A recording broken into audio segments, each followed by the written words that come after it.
Auzubillahiminash-shaytanir-rajim. Bismillahir-rahmanir-rahim. Students, hope you are fine and doing well. Today we are starting our third lesson of community development, which is approaches of community development. When we talked about approaches of development, community development, first we have to understand the word what is approach. Approach is basically a framework according to which we observe the thinking and make ourselves familiar with the facts. अब ये facts क्या होते हैं? Facts ये होते हैं कि आपने किसी भी प्रोजेक्ट को स्टार्ट करना है, किसी भी सोशल प्रॉब्लम को आपने आइडेंटिफाई कर लिया, उसको करने के बाद अब जब आप उसके सॉल्यूशन की तरफ जाते हैं तो आपको उसके लिए एक फ्रेमवर्क रिक्वायर्ड होता है।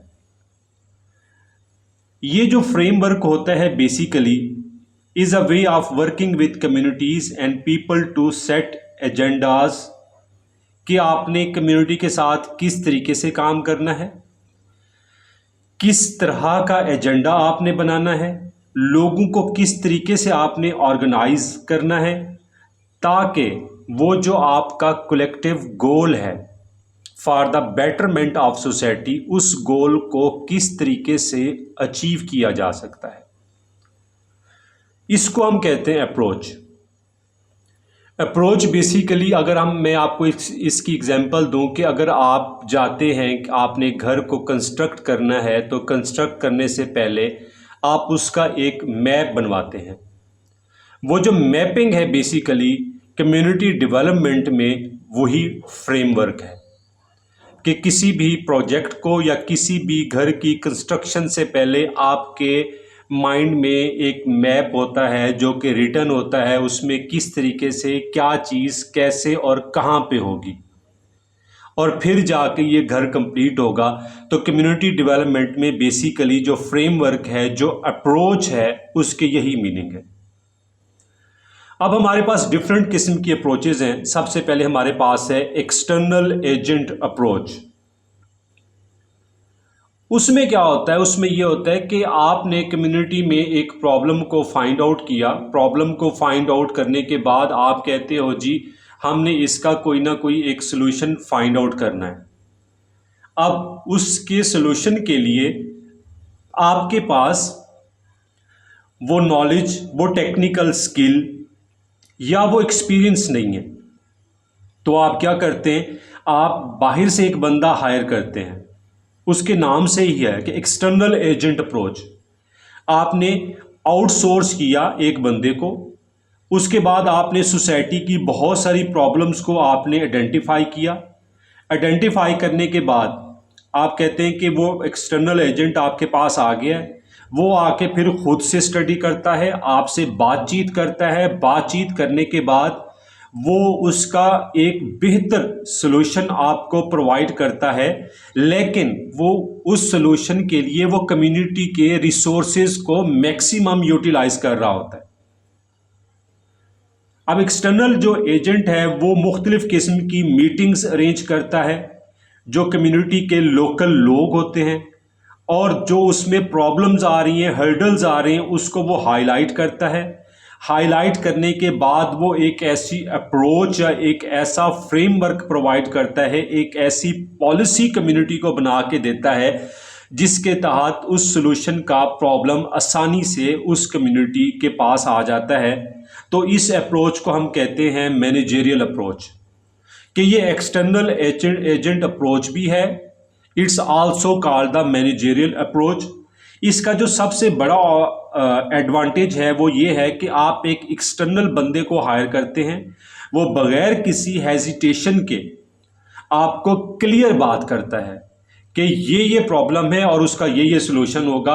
वो इस मामले में कोई भी हेजिटेशन अपने एटीट्यूड में नहीं लाता।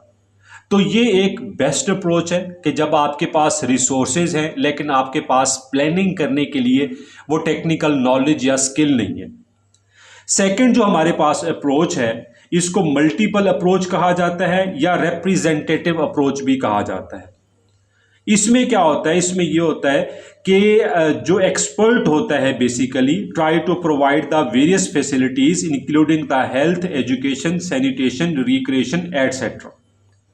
इसमें वो क्या करता है कि जो एक कॉजेटिव फैक्टर्स हैं कि वो फैक्टर्स जो किसी भी प्रोजेक्ट को कामयाब होने के लिए या कामयाब करने के लिए बीच में हर्डल को लेके आते हैं, कोई कॉज बनते हैं कि लाइक कोई भी एक हेल्थ है या सैनिटेशन है या एजुकेशन है, तो उसमें एक्सटर्नल जो होता है, जो एक्सटर्नल एजेंट होता है, वो क्या करता है कि सबसे पहले वो उन चीज़ों को हाईलाइट करता है। उसके बाद वो क्या करता है कि हाईलाइट करने के बाद एक प्रॉपर उसका एक सॉल्यूशन देता है ताकि जिस प्रोजेक्ट को हम लोग स्टार्ट करने वाले हैं उस प्रोजेक्ट में कोई भी किसी भी तरह की हर्डल ना आए। इस चीज़ के लिए वो सबसे पहले उस सोसाइटी की जो वैल्यूज़ हैं, जो ट्रेडिशंस हैं, जो उनका बिलीफ सिस्टम है, जो उनके नॉर्म्स हैं, वो उनको भी अपने माइंड में रखता है और उसके मुताबिक उन लोगों की सोसाइटी, उस सोसाइटी के जो लोग हैं, उस कम्युनिटी के जो लोग हैं, उनके कल्चर, उनके नॉर्म्स के मुताबिक वो कोई ना कोई पॉलिसी बनाता है।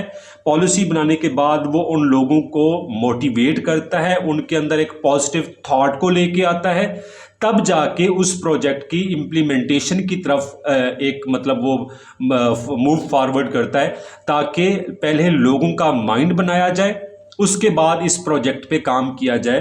अब इसमें जो मेन चीज़ है वो है रिप्रेजेंटेटिव अप्रोच। इसको क्यों कहा जाता है? Because these people work in community as a representative for the whole society. वो क्या करता है कि उस सोसाइटी के अंदर 8, 10, 12 लोगों को, जिसमें वो देखता है कि इन लोगों का इन्फ्लुएंस है, लोग इनकी बात मानते हैं, लाइक वो इमाम मस्जिद हो सकते हैं, वो स्कूल के टीचर हो सकते हैं, वो उस कम्युनिटी के कोई नंबरदार हो सकता है, कोई चौधरी हो सकता है। तो इस तरह जो की पर्सन्स होते हैं हर सोसाइटी के अंदर, हर कम्युनिटी के अंदर, वो उन लोगों से बातचीत करता है। बातचीत करने के बाद उनको पहले समझाता है और ताकि वो लोग उसका मैसेज आगे कम्युनिटी में स्प्रेड कर सकें या लोगों को मोटिवेट कर सकें या लोगों से बातचीत कर सकें।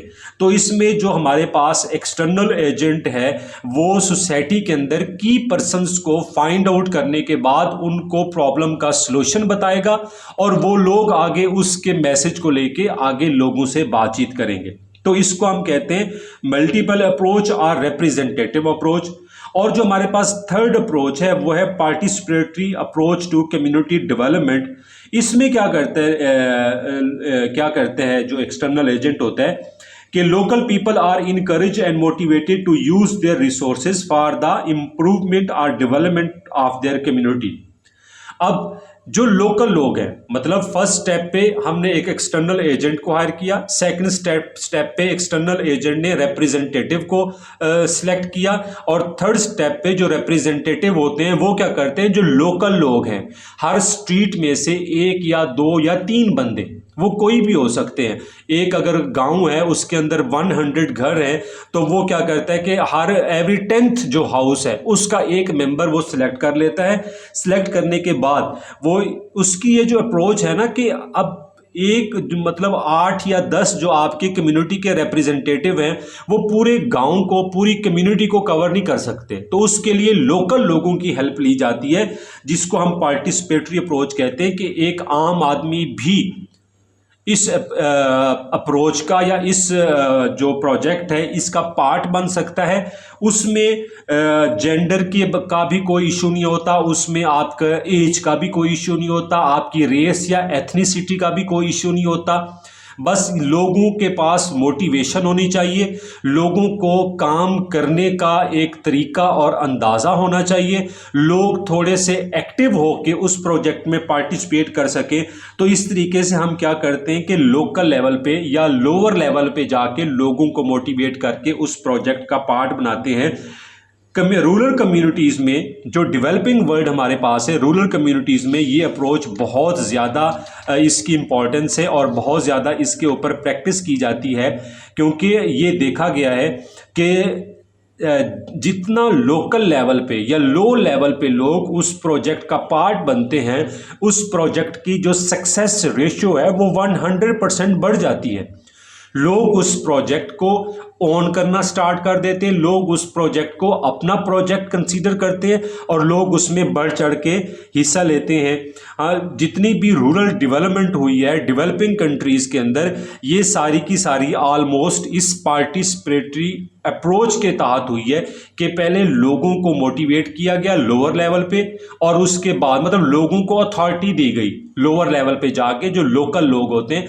जब आप किसी को अथॉरिटी देते हैं, लोग उस चीज़ को ओन करते और ओन करने के बाद जो आपका प्रोजेक्ट होता है वो लॉन्ग टर्म चलना शुरू हो जाता है और उसके जो बेनिफिट्स होते हैं वो पूरी की पूरी कम्युनिटी को मिलना स्टार्ट हो जाते हैं। तो हमारे पास लेसन 3 में ये 3 मेन अप्रोचेस थी। होप सो कि आपका जो कॉन्सेप्ट है इसमें क्लियर हो गया होगा। Thank you so much, take care, अल्लाह हाफिज़।